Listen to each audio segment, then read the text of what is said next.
Casey's Audio Vault.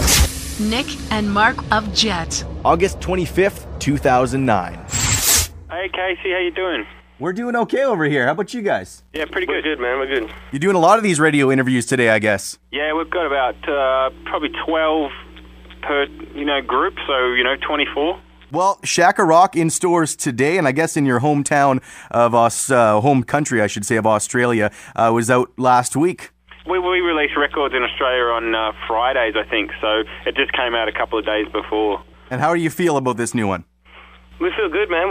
We put a lot of time and energy into it. We took a lot of chances. We co-produced this album on our own. We started our own record company. We did the album artwork ourselves. We're really close to this one. We have, as I heard Cam say, a guitar player earlier, we have our fingerprints on every aspect of it.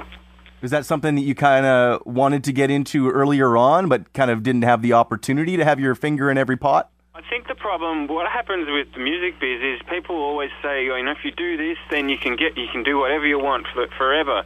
And you can never really. There's always someone saying, no, you should be doing it like this. So we just thought, well, let's do it for ourselves, and then we are doing it. I think that's the thing you got to do, is you've actually got to get away and start doing whatever you want, rather than wait for someone to say, now you can do whatever you want, because they're never going to do that.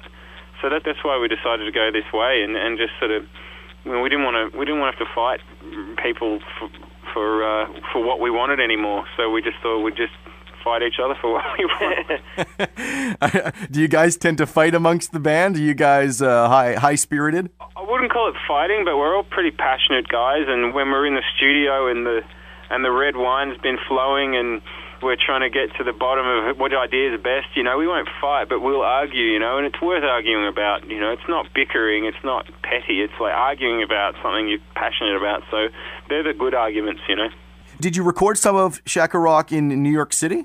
We did a lot of writing all over the place. We did some writing in Miami, New York, but we did all of the recording for what's on the album happened in Austin, Texas. One song in Melbourne and one song in Sydney too. Now, what's the connection with Iggy Pop? That's actually kind of interesting that you bring that up, because that's pretty much what kicked things off for this whole album, because everyone in the band writes, so everyone was sort of doing their own thing, and we had this opportunity to get together with Iggy Pop to commemorate pretty much the first rock and roll song that kicked things off for any Australian artist. This guy called Johnny O'Keefe had a song called The Wild One, and it was the 50th anniversary of his passing, and it was suggested that Iggy Pop covered that same song in the 80s as well. Right, Wild One, or Wild Child, or whatever it was called. Right. So it was suggested that us and Iggy went in and re-recorded the song again for a commemorative thing.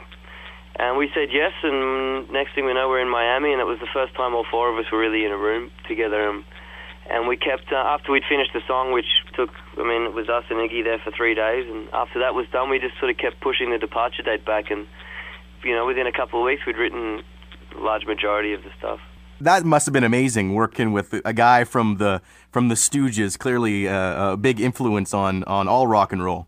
It was, and to be doing not only working with Iggy, but to be commemorating such an important Australian artist. Is the Australian band community, because outside of Australia, really right now, North Americans know of Jet, obviously, Airborne, Wolf Mother, in the 80s we had Midnight Oil and Men at Work. Do you guys root for each other, or do you guys butt heads? No, I think, all of us understand how hard it is to get out of Australia, and I'd be lying if I said that there wasn't any sort of friendly competitiveness every now and then, but, we certainly know how hard it's been for us, and anyone who's got the balls to take those chances and have a go, deserves respect.